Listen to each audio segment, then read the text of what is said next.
Saya lupa ya, mungkin saya belum memberikan semua rekaman ya, nanti hari apa kira-kira hari Senin, hari Minggu, hari Senin, atau pastinya kayaknya hari Senin saya bagikan semua rekaman. Jadi yang estetika juga saya bagikan, yang kuliah-kuliah lain juga saya bagikan begitu ya. Nah, hari ini kita mulai dengan William dari Ockham. Nah, William dari Ockham atau Ockham saja itu terkenal dengan Occam's Razor-nya. Mungkin Anda sudah dapat biasanya di pengantar filsafat. Ya, Occam's Razor itu gagasannya itu adalah gagasan parsimoni, gagasan penghematan. Jadi seperti ini cara berpikirnya. Misalnya ya Anda jadi polisi begitu ya. Terus Anda dilaporin sama orang, rumah saya kecurian begitu. Kecurian apa? Kecurian 20 compact disc, 20 CD. Terus Anda pasti langsung berpikirnya bahwa nggak mungkin yang datang 20 pencuri. Ya, satu ngambil CD pertama, dua ngambil CD kedua, tiga ngambil CD ketiga, dan seterusnya sampai 20 pencuri. Pasti Anda akan berpikirnya langsung, ya ngambilnya langsung 20 CD satu orang. Begitu. Itu sudah prinsip pemahaman pertama mengenai apa itu yang disebut dengan prinsip Occam's Razor atau pisau cukur Occam's. Jadi berpikirnya selalu menyederhanakan, dan menyederhanakan. Kenapa? Nanti kalau sudah TA banyak yang kelihatannya hebat kalau bikin sulit-sulit gitu. Kelihatannya kalau bikin sesuatu itu sulit malah hebat gitu. Makin rumit makin hebat, makin banyak teori itu makin hebat. Enggak. Filsafat barat sudah ngajarin ada yang namanya Occam's Razor, pisau cukur Occam's. Jadi gunakanlah satu aja kalau bisa untuk memahami sesuatu. Nah, inilah yang nanti akan kita lihat. Kenapa saya sampaikan dengan ini? Ternyata filsafatnya Occam kayak begitu berpikirnya. Dia filsafatnya itu nggak repot-repot ke yang metafisiknya luar biasa. Walaupun jangan ketipu juga begitu ya. Jangan ketipu bahwa wah filsafatnya Occam gampang gitu. Nggak, tapi sulit. Tetapi dia berusaha menyederhanakan. Dan akan kelihatan sekali poinnya semakin Aristotelian, lagi-lagi itu dia lebih lagi-lagi menekankan pada sesuatu yang empiris. Jangan berpikir yang sulit-sulit. Mulailah dari sesuatu yang empiris. Lagi-lagi itu lagi. Jadi makanya saya mulai kuliahnya dengan Occam's Razor itu apa? Karena dia akan menganalisis segala sesuatunya itu pertama-tama itu empiris. Pemikiran-pemikiran yang sebelumnya itu sulitnya luar biasa. Nah, pemikiran-pemikiran sebelumnya itu apa? Diistilahkan dia dengan gagasan realisme.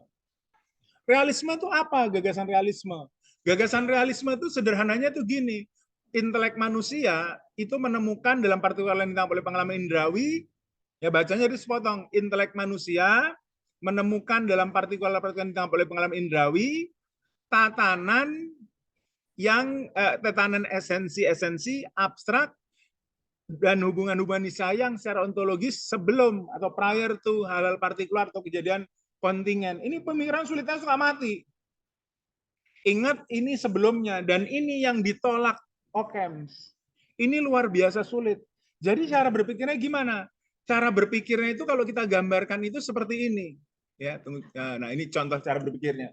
Jadi cara berpikirnya ini ada sesuatu yang abstrak, ya, yang udah dari kepala kita.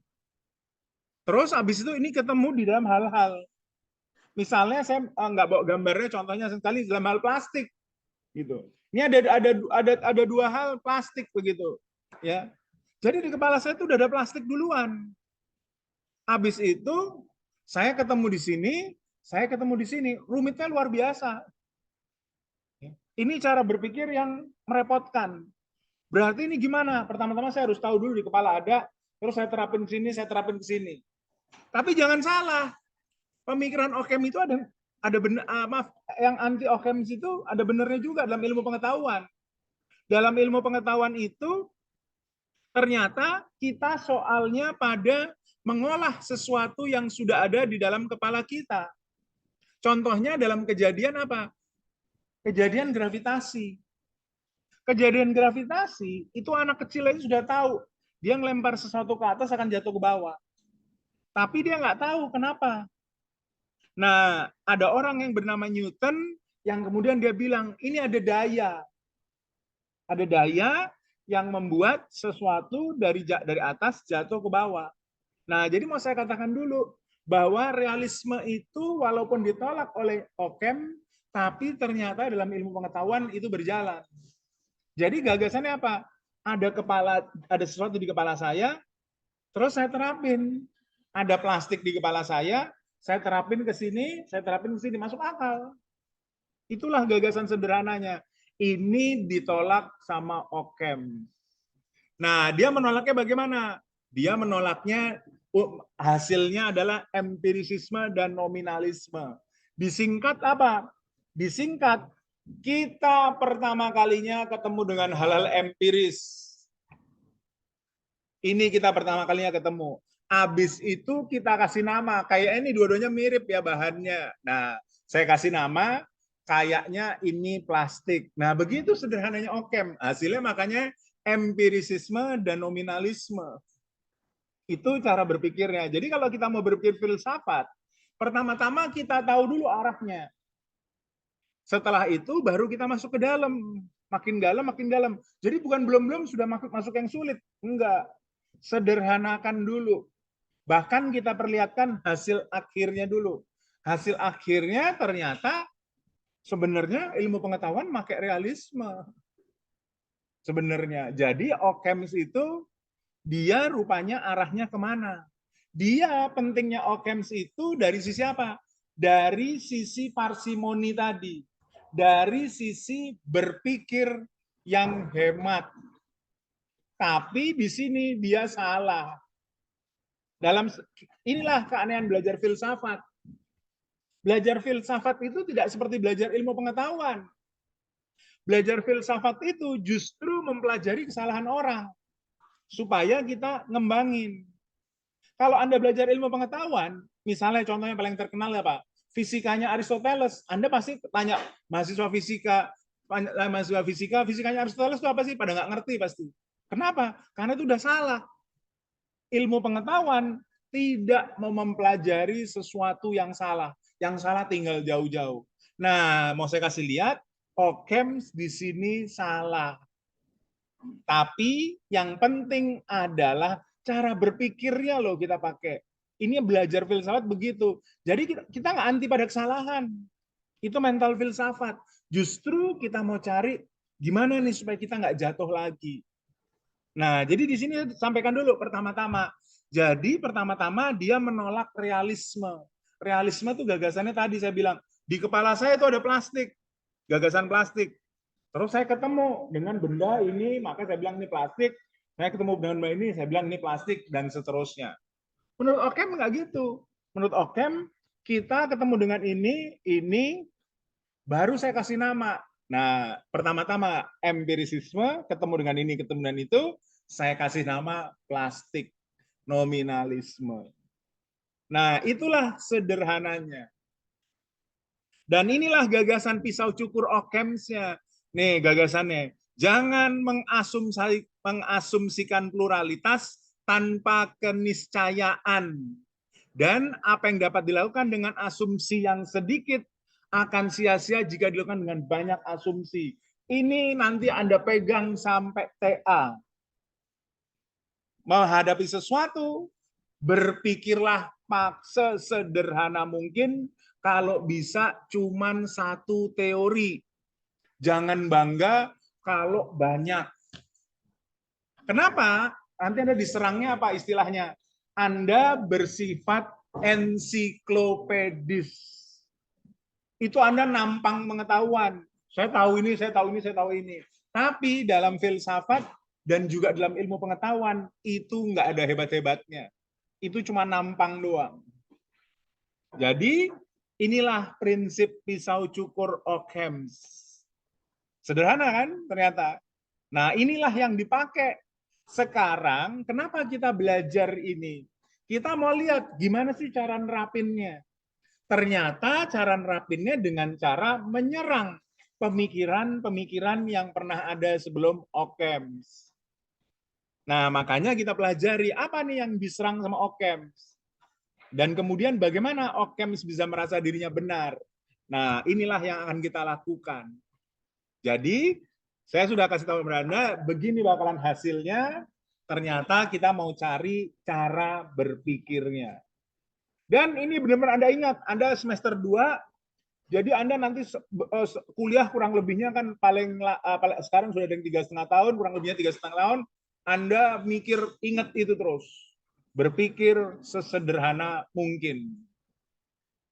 Ada pertanyaan? Tidak ada, saya lanjutkan. Nah, ini tadi sudah saya sebutkan. Nah, ini penjabarannya. Ini warisan pemikiran. Warisan pemikirannya sulit banget. Ya, warisan pemikirannya kenapa? Tunggu bentar, ini kok.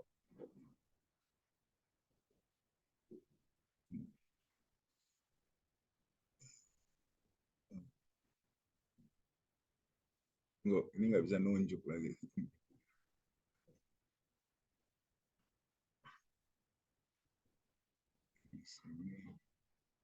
Tunggu, wah ini nggak bisa nunjuk lagi. Biasanya saya warna-warnain. Ya sudah, apa. Lupa lagi cara gimana. Ya udah nanti malah lama nyari-nyari lagi. Nah, saya lanjutin ya. Nah, jadi warisan pemikirannya justru realisme. Warisan pemikirannya kenapa? Ini sulitnya luar biasa nih. Dari filsafat Yunani. Diringkas dengan tesis yang paradoks, objek-objek pikiran adalah universalia. Sementara segala sesuatu eksis bersifat tunggal dan individual. Ini kan repot. Jadi gampangnya gini, di kepala kita itu udah ada plastik. Terus di luar sana hal-hal individual, wah itu kan repotnya setengah mati. Jadi berpikirnya itu anehnya setengah mati. Di luar sana, maaf, di pikiran kita universalia. Di luar sana hal-hal tunggal dan individual. Ini warisannya begitu. Jadi kita makanya gagasan universalia itu saya bilang itu dia ke sana. Universalia itu nerapin. Itu gagasan universalia. Universalia itu berlaku untuk apapun. Misalnya gagasan benda padat. Nah, benda padat bisa diterapin kemana? Ke sini, ke sini, ke sini, ke sini, dan seterusnya. Juga ke warna. Bisa warna hitam, bisa diterapin kemana? Tas, rambut, baju, dan seterusnya. Bisa apa lagi? Bentuk. Bulat. Bulat bisa ditemukan di roti, di uang, di jalan, dan seterusnya. Singkatnya universalia itu. Universalia itu adalah gagasan yang bisa diterapkan. Dia bisa warna, dia bisa bentuk, dia bisa apapun singkatnya. Pokoknya segala sesuatu yang bisa diterapkan itulah universalia. Nah, jadi gampangnya di kepala saya itu ada universalia. Habis itu saya terapin, kan repot. Jadi saya itu nggak tahu bahwa di kepala saya tadinya ada universalia. Misalnya, tadinya tuh saya nggak tahu bahwa ada sesuatu bahwa di kepala saya itu ada namanya warna hitam. Terus saya terapin, oh saya ketemu dengan warna hitam. Oh ya ini saya jadi ngerti, di kepala saya itu ada warna hitam ternyata. Tadinya saya nggak tahu ada sesuatu yang namanya kotak di kepala saya. Saya ketemu dengan benda, jadi ngerti, oh ini kotak, nih kotak, nih kotak, dan seterusnya. Itu gagasan warisan Yunani. Itu repot. Kenapa kok ilmu pengetahuan pakai ini? Nah, ilmu pengetahuan warisannya panjang. Dia udah kebentuk lama. Makanya dia pakai universalia, pakai realisme. Tapi gagasan realisme tuh kayak gitu. Jadi istilahnya ada jurang antara the intelligible yang di kepala kita sama the existent. Gampangnya begitu. Kenapa? Kenapa ada jurang? Ya karena kita nggak tahu kapan diterapinnya. Saya punya warna hitam di kepala saya kapan tahu diterapinnya? Baru setelah saya ketemu benda, baru saya terapin. Makanya dia bilang ada jurang. Terus makanya mereka repot. Gimana nih kok kita bisa nerapin warna hitam? Gimana nih kita kok bisa nerapin kotak? Dan seterusnya. Repot. Makanya ada jurang. Nah, makanya dikatakan ini ngerepotin cara berpikirnya. Bagi siapa namanya Occam, ini repotnya luar biasa. Jadi yang benar bagaimana? Makanya ada istilah saya revisi oleh Occam. Ya. Revisi oleh Occam gimana? Jadi kita pertama-tama itu ketemu dengan sesuatu yang empiris, nggak bisa enggak. Nah itu dulu pertama-tama. Nggak ada ceritanya, kita pertama-tama ketemu dengan yang empiris. Terus habis itu kita kasih nama dan kita kumpulin. Gampangnya begitu. Jadi saya ketemu dengan ini. Terus saya ketemu dengan ini. Loh, ini kok ada kesamaan? Terus habis itu ketemu dengan ini. Loh, ini ada kesamaan lagi, makin banyak dan seterusnya, tambah lagi ini dan seterusnya. Saya kasih nama ini plastik. Maka dikatakan Occam itu adalah seorang nominalis atau bahasa di abad pertengahan terminis, term, istilah. Itulah gagasannya. Jadi dia kasih nama. Nah, kalau terus persoalan lain nggak sederhana itu dong. Maaf, lebih lanjut dulu. Universalitas dan komunitas hanyalah sifat dari tanda-tanda. Ini gagasannya. Terus sifat dari ekspresi bahasa dan tindakan pikiran. Itu gagasannya. Sederhana sekali kan? Nominalisme itu berpikirnya sederhana sekali. Semua ini cuma soal nama. Jadi saya ketemu dengan banyak hal dulu pertama-tama. Terus saya kasih nama. Begitu sederhananya. Terus lanjutin lagi. Persoalan individuasi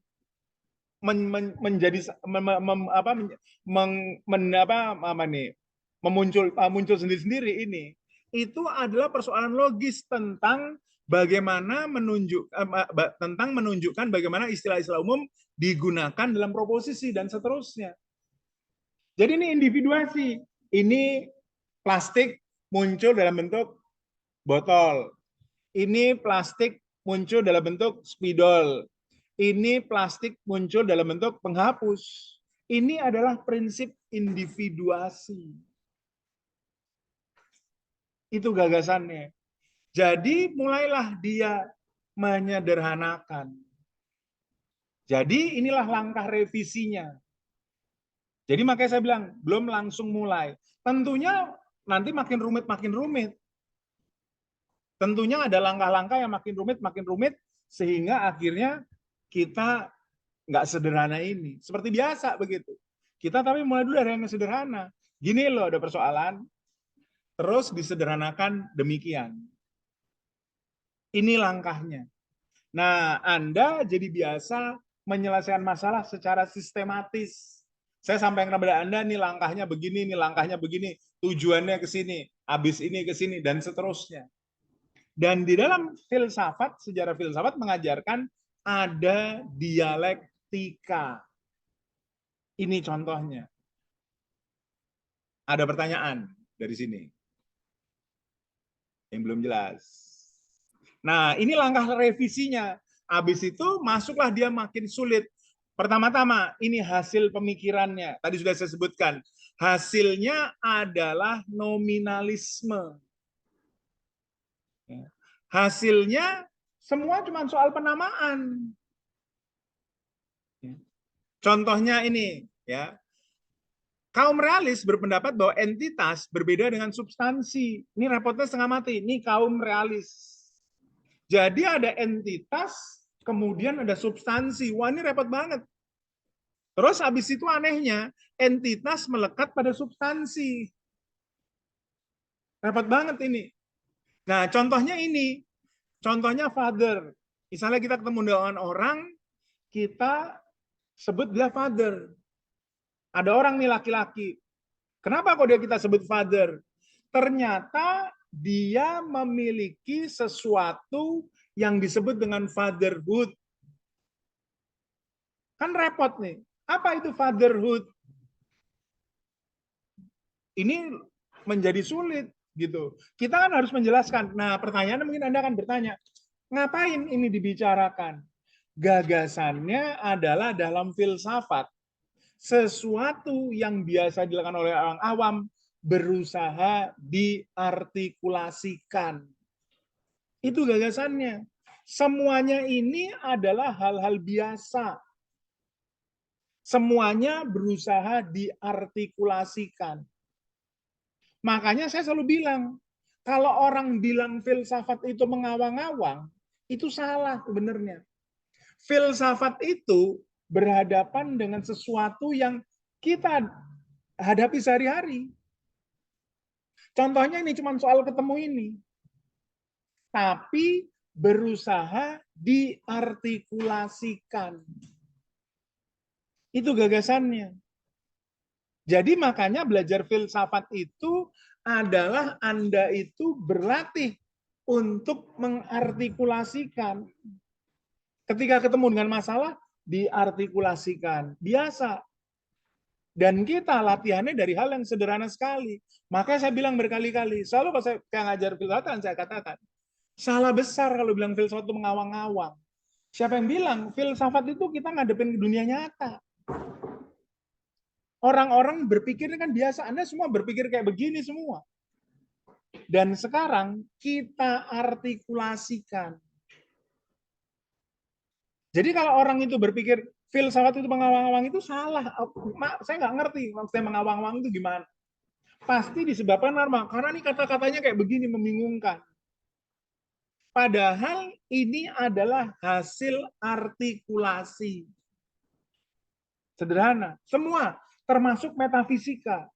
Anda kalau nggak tahu metafisika, pasti bacanya ini apaan tulisannya. Padahal metafisika itu adalah sebuah artikulasi sesuatu. Artikulasi kita berhadapan dengan sesuatu dan kita berbicara mengenai keberadaannya. Kalau epistemologi bicara apa? Kita mengartikulasikan apa yang kita ketahui. Kalau estetika bicara apa? Kita mengartikulasikan misalnya pengalaman keindahan kita. Itu aja. Sederhana begitu. Nah, pertanyaannya akan menjadi, gunanya apa mengartikulasikan itu? Seperti ilmu pengetahuan. Begitu Anda bisa mengartikulasikan, Anda berarti menguasai. Makanya contohnya, ketika saya bisa mengartikulasikan botol misalnya. Botol itu apa? Botol itu adalah sebuah alat untuk menyimpan cairan. Misalnya begitu sederhananya. Setelah itu saya jadi paham banyak sekali botol. Oh, ini alat bisa menyimpan cairan. Oh, ini berarti bisa dikategorikan botol. Terus habis itu apa? Kita bisa olah lebih lanjut. Gunanya apa? Bisa dipakai. Berarti kalau cairan bisa kita ganti dengan apa? Dan seterusnya. Itu gagasan ilmu pengetahuan. Di sini ada pertemuan antara filsafat dengan ilmu pengetahuan. Ada istilahnya, ada disposisi filsafat ke ilmu pengetahuan. Istilahnya begitu.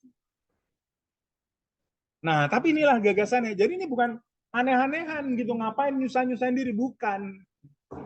Emang filsafat seperti itu. Gagasannya selalu mengartikulasikan. Metafisika mengartikulasikan keberadaan, epistemologi mengartikulasikan apa yang ada di pengetahuan kita, estetika mengartikulasikan contohnya pengalaman keindahan. Termasuk filsafat politik juga begitu, filsafat bahasa juga gitu. Filsafat bahasa berarti mengartikulasikan sesuatu yang biasa kita gunakan sebagai alat untuk bercakap-cakap misalnya. Itu aja gagasannya, sesederhana itu. Ada pertanyaan, ini gagasannya begitu. Makanya saya bilang, ini sederhana sekali kasusnya. Saya ketemu dengan ayah, terus kenapa ini kok disebut dengan ayah? Ternyata dia mengandung sesuatu yang disebut sebagai fatherhood. Nah, inilah pertanyaan lebih lanjut. Fatherhood itu apa? Itu pertanyaan lebih lanjut nih. Tapi kita nggak akan bicara situ. Karena kita hanya menunjukkan ini soal cara berpikir. Ada pertanyaan dulu dari sini sebelum saya lanjutkan lagi. Ada yang belum jelas? Nah, kalau ada pertanyaan saya lanjutkan. Ya. Jadi Ockham mengakui istilah-istilah yang menjadi predikat bagi formal aspek sebagai sesuatu yang berdiri sendiri. Tapi menurutnya istilah-istilah konotatif itu tidak memaknai entitas lain. Jadi dia memang mengakui ya bahwa fatherhood tidak sama dengan father. Contohnya, orang tidak langsung bisa disebut sebagai father. Walaupun laki-laki. Orang misalnya, laki-laki umur 5 tahun, tidak bisa disebut sebagai father. Father itu ternyata baru bisa disebutkan ketika orang itu, laki-laki itu menikah, kemudian dia punya anak. Jadi fatherhood dalam kasus ini ternyata itu adalah gagasan laki-laki yang dia kemudian punya anak. Bahkan namanya laki-laki ketika dia menikah, dia belum punya anak, dia belum bisa disebut sebagai father.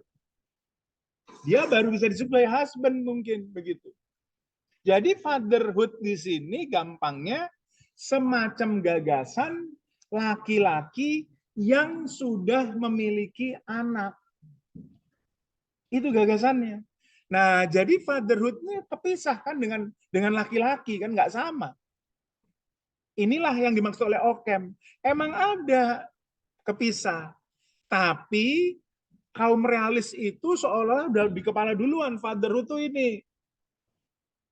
Kemudian dia nemukan laki-laki, baru dia bilang, oh ini yang disebut dengan father. Gagasannya realisme seperti itu. Itu makanya seperti kata Ockham apa? Di kepala kita itu ada sesuatu yang disebut dengan 150 cm. Terus habis itu kita terapkan ke orang. Nah, itulah gagasannya. Jadi membingungkan, kenapa kita bisa nerapin pertanyaan? Nah, inilah yang dianggap salah oleh Ockham. Nah, jadi kalau menurut Ockham bagaimana? Tadi yang sudah saya sebutkan, ini balik lagi pada gagasan nominalisme dan universalia. Jadi bagi Ockham itu sederhana sekali. Bagi Ockham itu apa? Saya ketemu dengan ini, ketemu dengan ini, ketemu dengan ini.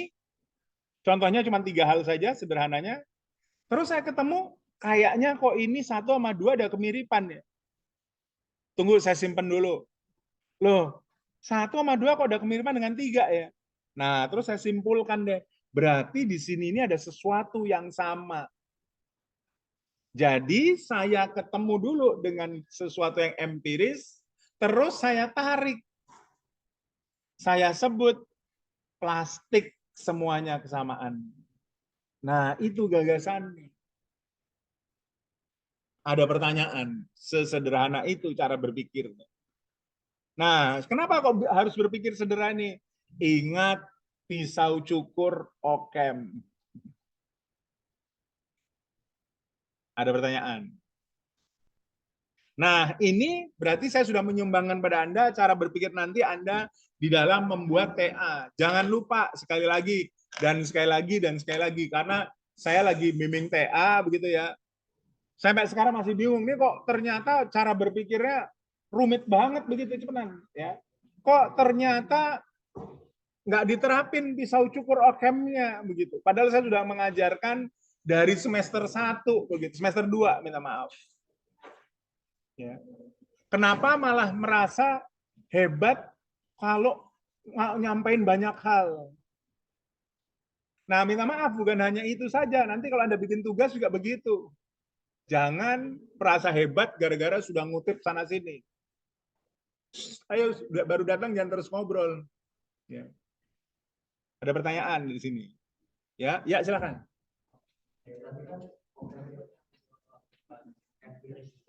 Betul. Sangat abstrak sebenarnya lebih tepatnya. Ya. Nah, cara menjawab dia secara kasus teologis, sayang sekali saya tidak akan melanjutkan ke situ. Karena apa? Karena dia akan jatuh dalam filsafat Tuhanan. Karena dia akan jatuh pada gagasan nanti pembelaan dia terhadap Tuhan dari imannya. Jadi ada unsur imannya. Jadi dia sudah nyimpan duluan imannya, repotnya begitu. Nah, saya tidak bisa ke sana. Nanti masuk ke dalam apa namanya bahkan teologi gawatnya begitu. Ya, terpaksa nggak bisa begitu. Ya. Ada lagi mungkin? Itu pertanyaan menarik sekali.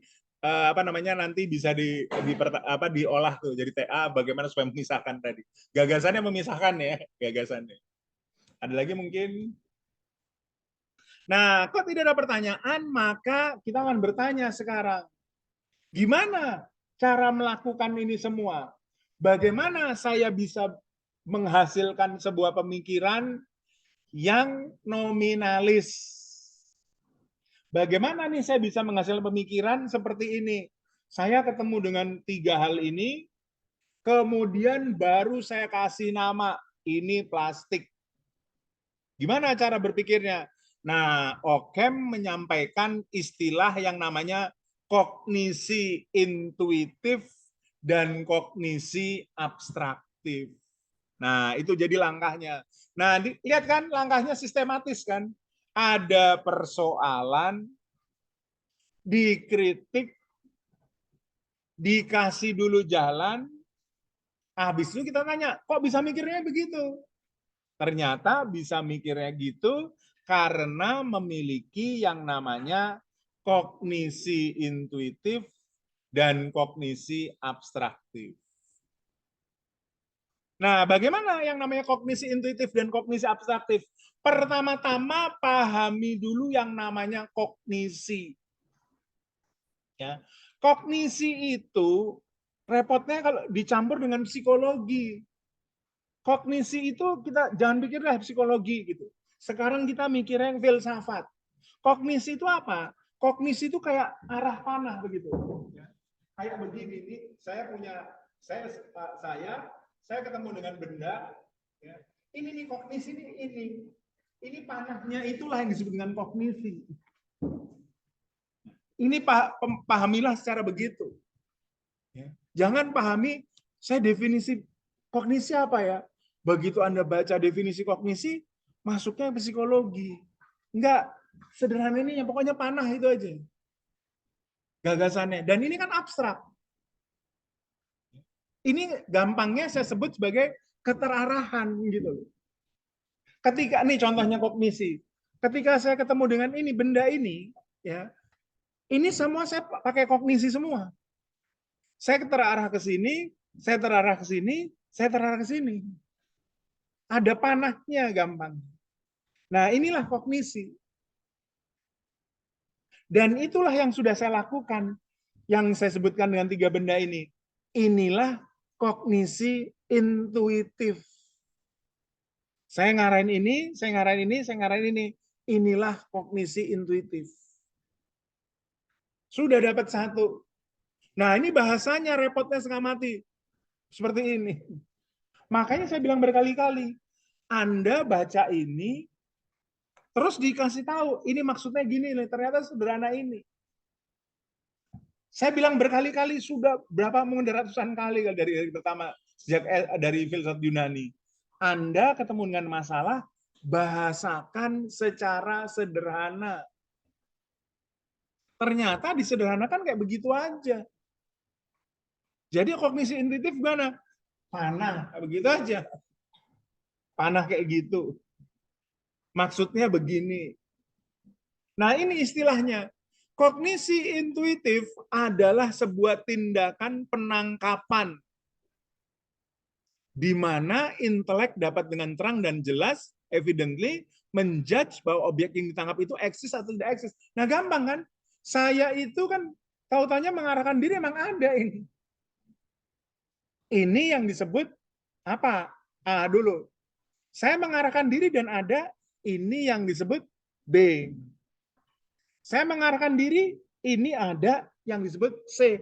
Ini semua kognisi intuitif. Ada pertanyaan dari sini. Sederhana kan? Ya, silakan. Berarti kognisi intuitif yang ini itu dia masih dia masuk betul, betul sekali. Inilah contohnya empirisnya bakalan di abad mana di modern. Nanti Anda jadi tahu, oh ternyata kejadiannya sudah dari abad pertengahan. Tidak ada pemikiran yang dari nol. Ternyata di filsafat modern itu dari sini ternyata.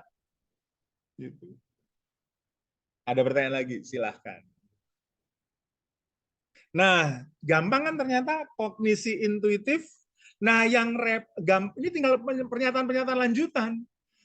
Objek itu memiliki atau tidak memiliki kualitas yang khusus atau kondisi kontingen lain. Ini kan kita misalnya saya taruh sini, nggak tahu mau diarahin apaan. Saya ngarahin ada panah ke sana, ini ada apaan nih di sini nih? Nggak ada apa-apa.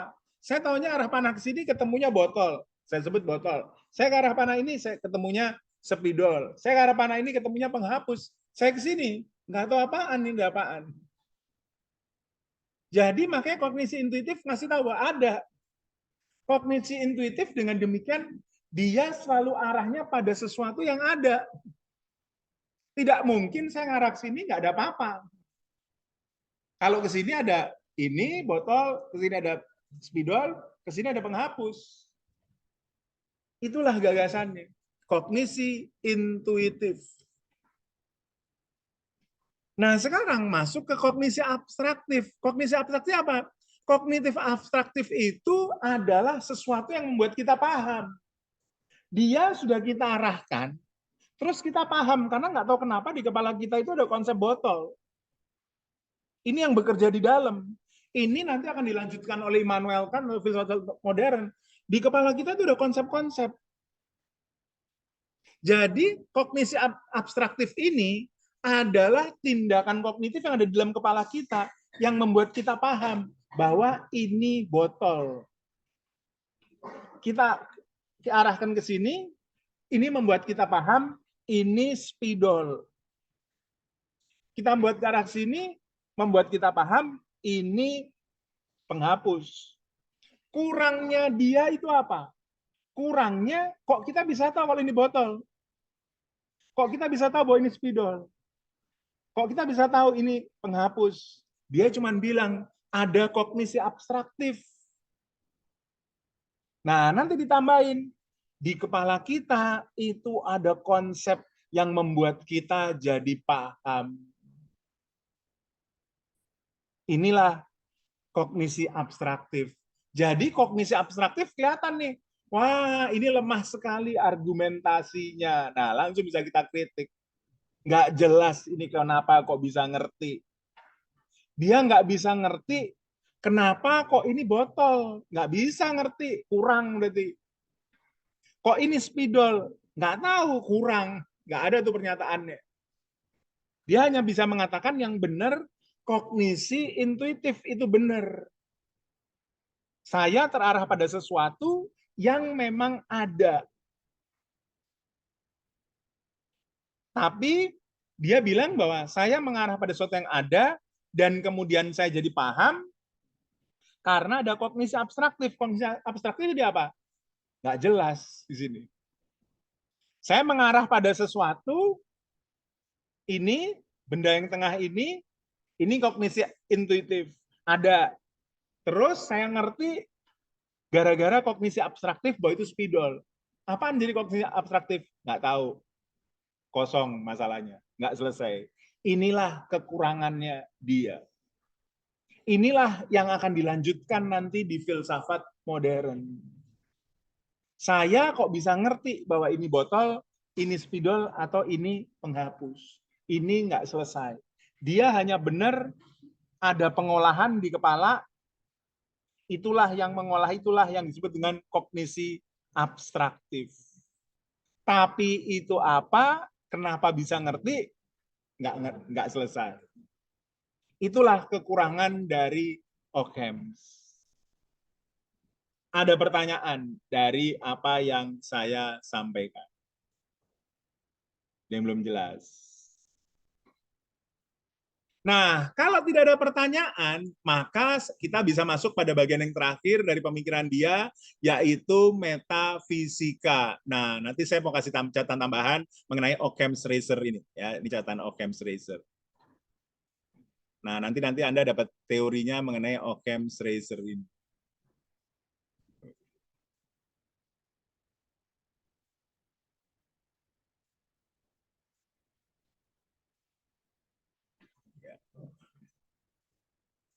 Nah, metafisika. Jadi metafisikanya Occam's, dia gagasannya namanya metafisika itu bicara sesuatu di luar. Dia bicara yang disebut dengan kehadiran di luar. Itu gagasannya. Jadi makanya dikatakan metafisikanya Occam's itu mengkritik pemikiran-pemikir sebelumnya. Pemikir-pemikir sebelumnya itu mencampur adukkan antara ways of signifying things dan ways pada datang. Ways of things signified. Mencampurkan. Kekacauan cara berpikir. Ini menurut Occam's. Ya. Ini dua hal yang berbeda loh. Ini kalau kita terjemahkan cara bagaimana sesuatu dibuat bermakna. Ways of signifying things. Cara bagaimana sesuatu dibuat bermakna. Sedangkan ini cara bagaimana sesuatu bermakna. Sesuatu bermakna tuh gini. Kenapa kok ini kita sebut bisa botol? Kita langsung bilang, oh ini ada definisinya. Botol adalah begini, begini, begini, dan seterusnya. Kenapa itu disebut sebagai spidol? Alat tulis gampangnya. Dia disebut spidol karena dia begini, begini, begini, dan seterusnya. Itu adalah ways of things signified. Dia disebut spidol karena begini, begini, dan seterusnya. Nah, yang nggak jelas inilah ways of signifying things. Kenapa kok kita bisa memaknainya demikian? Dari mana? Nah, sayangnya adalah nggak jelas di sini lagi-lagi Occam's. Makanya Occam's itu wilayahnya dia di epistemologi. Dan ini kesulitannya kenapa? Sebabnya metafisika emang masih lemah. Metafisikanya itu kenapa masih lemah? Karena di abad pertengahan itu metafisika dikuasai sama gagasan ketuhanan. Sesuatu yang di luar sana itu udah ada begitu aja. Jadi dia argumentasinya tuh lemah. Kita kalau ngomong ways of things signified gampang. Bagaimana? Kenapa ini disebut dengan alat tulis? Karena dia digunakan untuk menulis. Gampang kan begitu. Beda dengan dia digunakan untuk menaruh air. Beda. Ini ways of things signified. Sesuatu itu bagaimana menjadi sesuatu bisa kita sebut spidol, alat tulis. Bagaimana sesuatu bisa kita sebut botol. Itu adalah ways of things signified. Nah, yang susah, ways of signifying things. Kenapa kok kita bisa bilang bahwa ini botol? Kenapa kok kita bisa bilang ini spidol? Kan balik lagi ke atas. Kognisi abstraktifnya nggak jelas. Balik lagi ke atas. Terhubung deh pemikiran dia. Nah, ini menunjukkan apa? Kesatuan pemikiran. Jadi, kalau di atasnya lemah, di bawahnya akan lemah. Yang atas kognisi abstraktif kan dia nggak bisa jelasin. Dia bisa jelasin nih, ada benda di hadapan saya. Satu ini, yang tinggi ini. Terus inilah kognisi intuitif. Terus nggak tahu gimana saya ngerti bahwa ini botol. Kognisi abstraktif. Kenapa kok saya ngerti itu botol? Ternyata nggak bisa dijelasin. Dan inilah nggak bisa dijelasin hubungannya ke sini. Ways of signifying things. Nggak bisa jelasin. Ini belum selesai. Nah, nanti jawabannya Immanuel kan menarik sekali.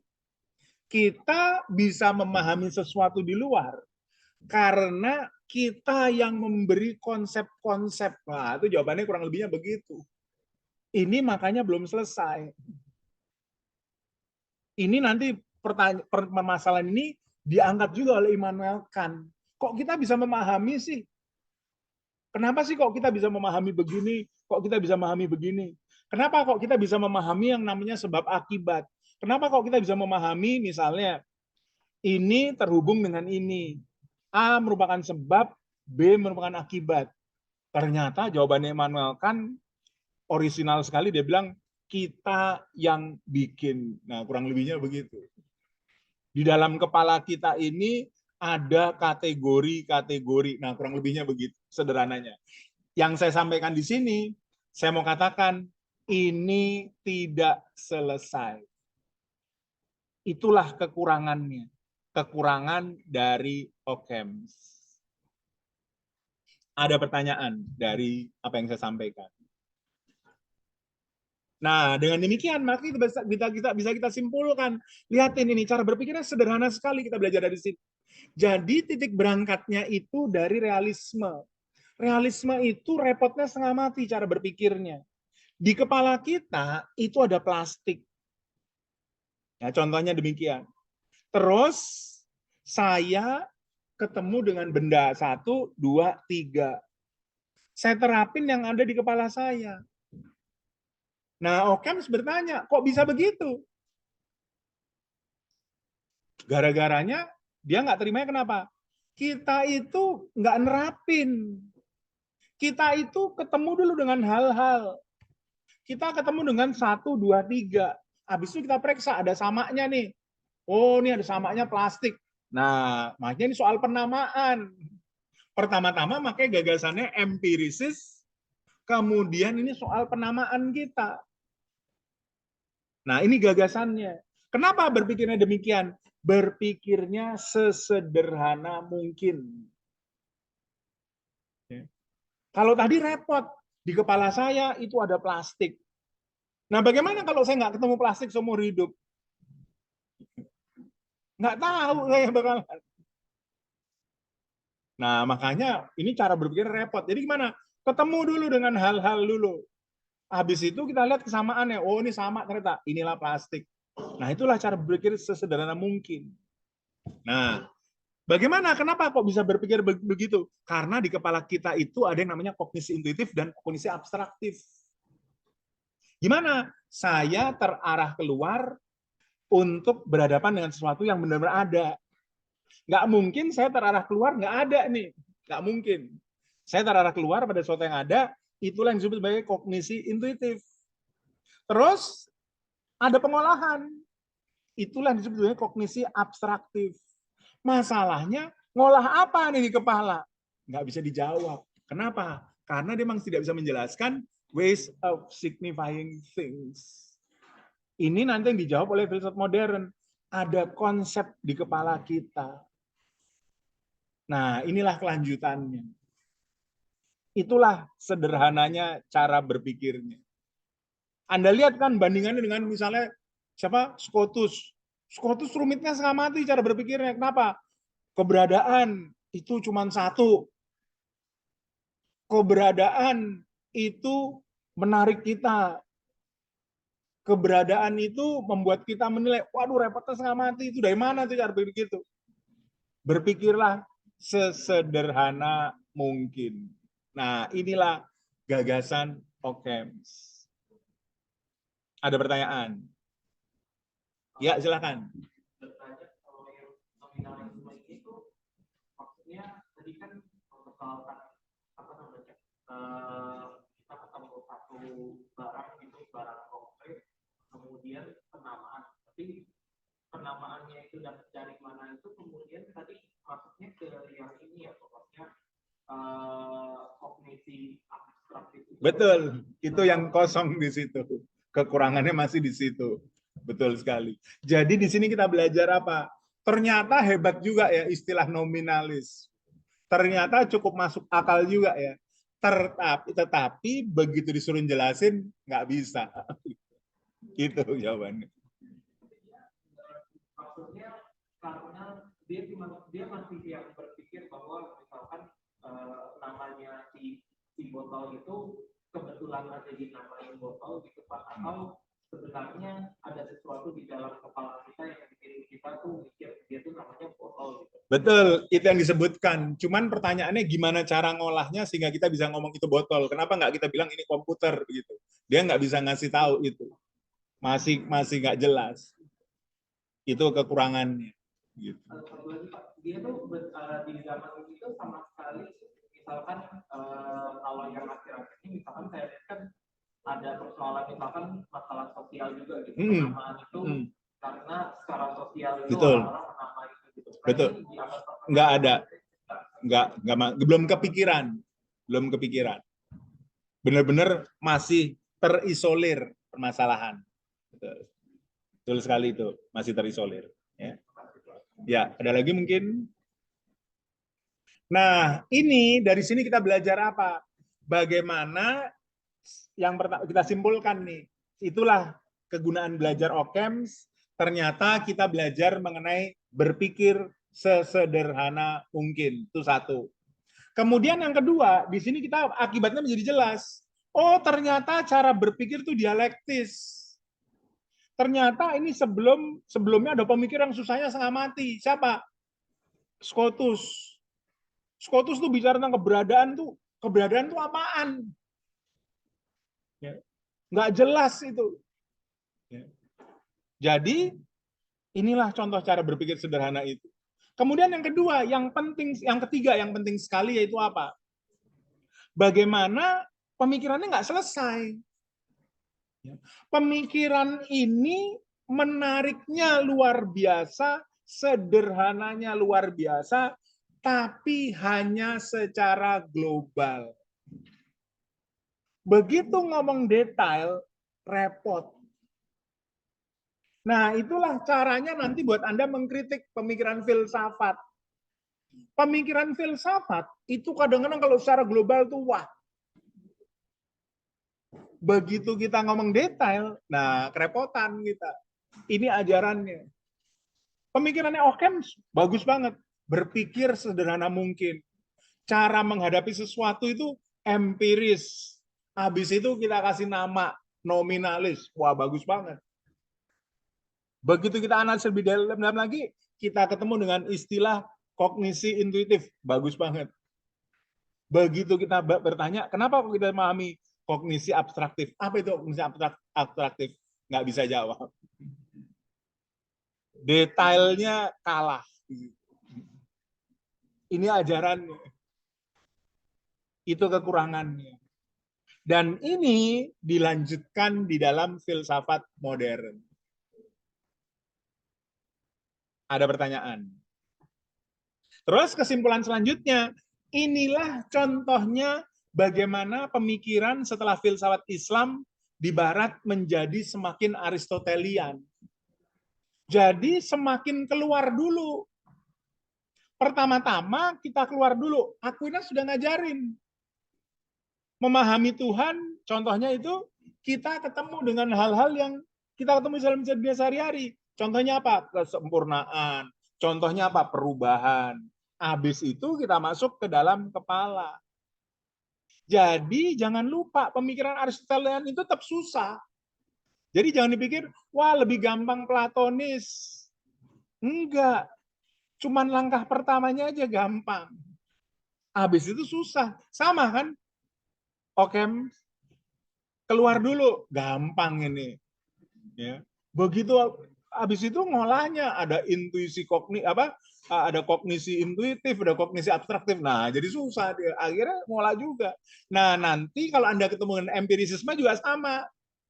Anda jangan ketipu, wah lebih susah rasionalisme daripada empirisisme. Enggak, sama aja. Empirisisme nanti juga gitu. Pertama-tama doang dia ketemu dengan hal-hal empiris. Habis itu ngolahnya di dalam kepala juga akhirnya. Sama aja. Ada pertanyaan dari sini. Nah, kalau ada pertanyaan, ini catatan tambahan saja yang saya berikan. Ini namanya Occam's Razor. Kenapa tidak saya berikan? Karena ini hanyalah tambahan semata. Jadi Occam's Razor itu kalau disederhanakan itu, dia mencari yang namanya penyederhanaan atau simplicity. Ya, itu yang dicari selalu. Segala sesuatu itu dicari yang sesederhana mungkin. Dan sesederhana mungkin itu bagaimana? Pertama-tama cara mencarinya dengan ada methodological razor, ya, yaitu kenapa? Metode untuk menjalankan ilmu pengetahuan. Ini, ya, itulah methodological razor. Kemudian yang kedua ada di epistemological razor. Nah, ini adalah untuk memilih hipotesis.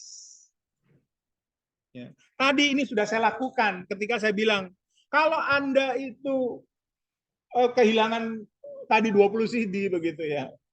Jangan dipikirnya berarti ada 20 maling ini yang ngambil. Ini sudah kita lakukan dan ini sering kita lakukan. Pasti Anda berpikirnya sesederhana mungkin. Pengalaman sehari-hari ternyata sudah ngajarin kita berpikir sederhana. Ternyata kadang-kadang begitu kita masuk ilmu pengetahuan, kita malah ngerepotin diri. Kenapa? Kita pakai teori ini, teori ini, teori ini. Kita menjadi ensiklopedis. Jangan. Jelek sekali menjadi seorang ensiklopedis. Ensiklopedis itu tadi, maparin ini, maparin ini, maparin ini, teori ini, teori ini. Kayaknya hebat. Padahal itu norak. Karena cuma nampangin aja. Kita tahu ini, kita tahu itu. Nanti Anda akan melihat bagaimana filosof-filosof itu berpikirnya itu sederhananya setengah mati. Makanya saya selalu bilang, persoalan filsafat itu persoalan sederhana sekali. Kenapa jadi sulit? Karena berusaha kita artikulasikan. Itu sama begini loh. Saya selalu dengan analoginya begini. Anda tahu Anda itu lagi duduk di mana tuh Anda tahu. Terus Anda bilang, saya sedang duduk di kursi. Sekarang Anda coba nerangin apa itu kursi, pasti susahnya tengah mati. Itu sama gagasannya begitu. Kita belajar filsafat, itu kita berusaha latihan untuk mengartikulasikan sesuatu. Itu aja kok sebenarnya.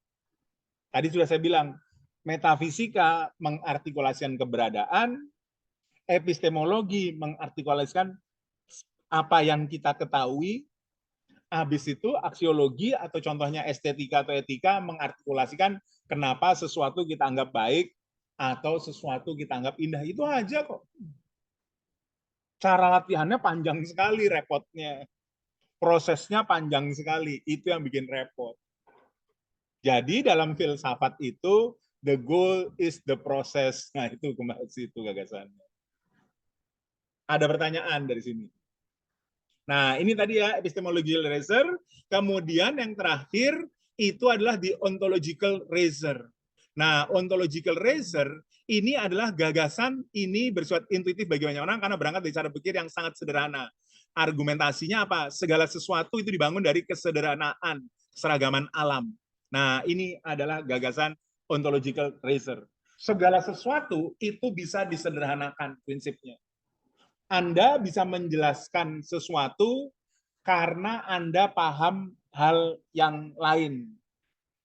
Contohnya, saya selalu menggunakan, bagaimana Anda memahami keadaan hukum di Indonesia?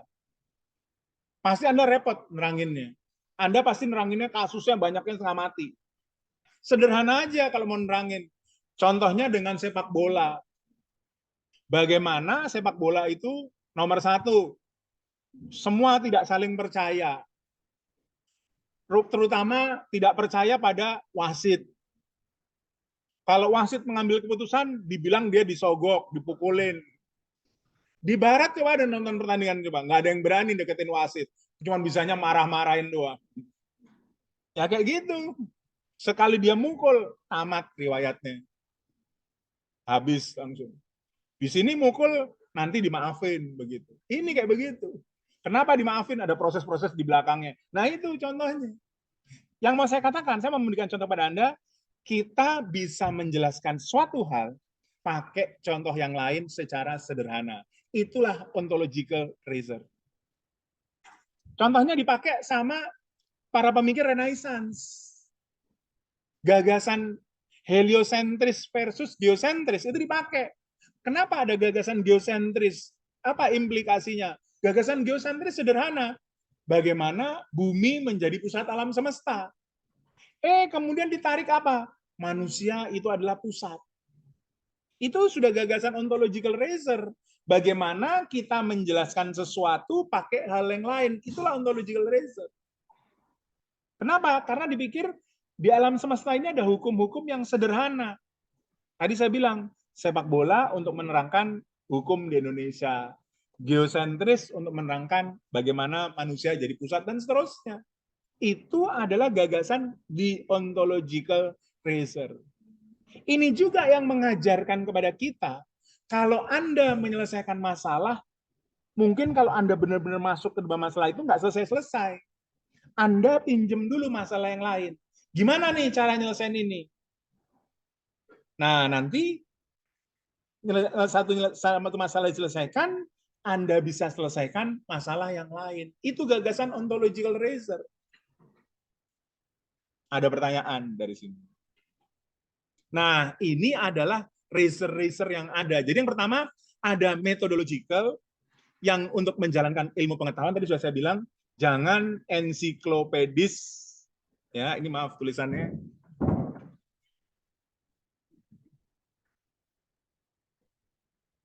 Ensiklopedia kan isinya kan banyak sekali cerita-ceritanya. Nah, jangan begini.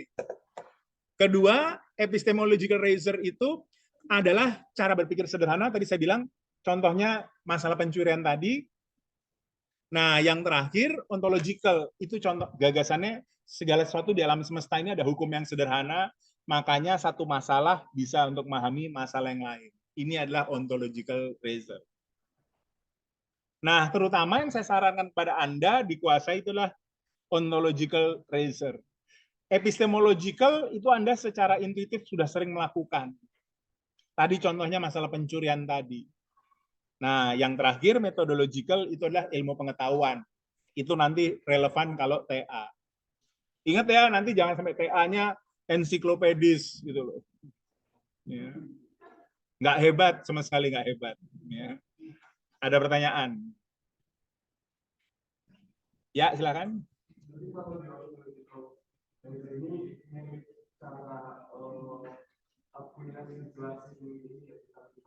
Betul. Tapi kalau ini itu cara pendekatannya ada kesimpulan bahwa oh ini sebelum itu buat kesimpulannya atau itu buat caranya. Betul, kurang lebihnya seperti itu. Sederhananya seperti itu, penyederhanaannya. Nah, itu Anda sudah melakukan ontological research juga prosesnya. Jadi banding-bandingin gitu, ini sederhananya begini, begitu. Itu Anda sudah melakukan. Ya. Ada lagi? Nah, di sini juga mengajarkan kepada kita apa? Kalau Anda belajar filsafat, Anda itu tidak bisa belajar cuman filsafat tok, begitu. Anda harus didukung oleh bidang yang lain. Dan Anda didukung oleh bidang apa? Jangan niru-niru orang. Bidang yang paling Anda sukai. Nanti bidang yang Anda sukai itu bisa jadi alat untuk menyelesaikan permasalahan lain. Ontological razor. Jadi nggak usah, wah sekarang lagi model begini, saya ikutin. Nanti Anda capek kalau begitu caranya. Saya kasih tahu aja itu. Kadang-kadang sepi gitu, nggak model, teman-temannya nggak begitu. Tapi nanti suatu saat Anda lihat bahwa Anda jadi menyelesaikan masalahnya jadi lebih mudah. Nah, ini udah kayak kelas motivasi begitu ya. Filsafat itu belok dikit dari kelas motivasi, beneran. Nanti belajar filosofi of mind tambah jadi pinter motivasi orang. Memotivasi orang yang memotivasi diri susah gitu ya, Pak. Itu repot. Ada pertanyaan? Ya. Tadi kan Bapak bilang maksudnya untuk bisa melatih ontological razor itu kan berarti kita maksudnya tidak murni hanya tentang filsafat itu sendiri. Betul. Tapi maksudnya proses yang kita jalani gitu, yang bukan filsafat itu sebenarnya apa sih maksudnya selain kalau bidang lain kan artinya misalkan kita berangkat dari matematika gitu, tapi nggak mungkin saya mikirnya nggak mungkin bahwa kita sebenarnya misalkan kenal dengan matematika itu sendiri, kenal dengan biologi itu sendiri, kemudian baru kita tarik lagi ke filsafat gitu. Maksudnya orang yang bergelut di filsafat lama itu kemudian dominannya berpikir dengan cara yang filsafat, tapi ketika menuju bidang-bidang lain mereka maksudnya gimana cara orang filsafat itu bisa tarik ke bidang ini gitu, karena ke bidang karena kalau misalkan dia sendiri emang selama ini hidupnya dibangun dari berpikir Tuhan hanya berpikir. Betul. Gampangnya kalau nggak dari bidang lain belajar dari minatnya. Jadi Anda sebagai orang yang belajar filsafat itu harus punya minat yang lain. Minat itu seserius mungkin. Kalau sudah namanya minat, contohnya hobi, itu harganya mahal sekali, itu resiko. Itu nanti bisa menyelesaikan masalah. Jadi jangan takut, wah saya cuma filsafat dulu doang dari dulu, nggak usah takut. Kenapa? Anda harus punya minat gitu. Anda harus punya hobi. Mulainya dari situ, begitu. Jadi nggak usah takut harus masuk bidang yang lain, nggak usah. Berarti pasti mulainya dari maksudnya hal-hal sehari-hari. Betul, betul sekali. Betul sekali. Mulai dari sesuatu yang dekat sekali dengan kita. Bisa hal sehari-hari itu kan maksudnya yang belum kita artikulasikan, maksudnya dia kalau di awal pertanyaan misalkan saya melihat apapun itu mungkin yang Bapak bilang ada kaitannya dengan iman dan Tuhan misalkan hal-hal yang kayak gitu tapi kan akan membentuk filsafat kita kemudian kayak gimana gitu. Jadi filsafat ini kemudian memang harus tujuan akhirnya mungkin salah satunya harus memberikan kembali. Betul, itu betul sekali. Betul sekali. Betul sekali. Jadi akhirnya sifatnya dialektis. Akhirnya saling mengkoreksi, saling melengkapi, akhirnya begitu. Ya, ada lagi mungkin? Tidak ada. Nah, kalau tidak ada pertanyaan, jadi itulah kuliah kita hari ini mengenai Razer. Kok singkat? Ya, namanya juga Razer begitu ya pembelaannya ya. Jadi apa namanya? Sekali lagi minggu depan kita akan apa namanya? Kuliah terakhir ya. Saya akan membuat penyimpulan, perhatikan dulu. Saya akan membuat penyimpulan, kemudian apa namanya? Sambil memberikan contoh kegunaannya filsafat seperti yang saya sampaikan berkali-kali, justru filsafat harus jadi alatnya kita. Kalau nggak mau jadi filsuf, begitu. Saya selalu bilang begitu, ya. Nah, terus kuliahnya dalam bentuk online. Terus habis itu minggu depannya UAS juga dalam bentuk online, begitu. Ada pertanyaan? Kalau tidak ada pertanyaan, itulah kuliah kita hari ini. Oh, lupa saya. Ini buat presentasinya.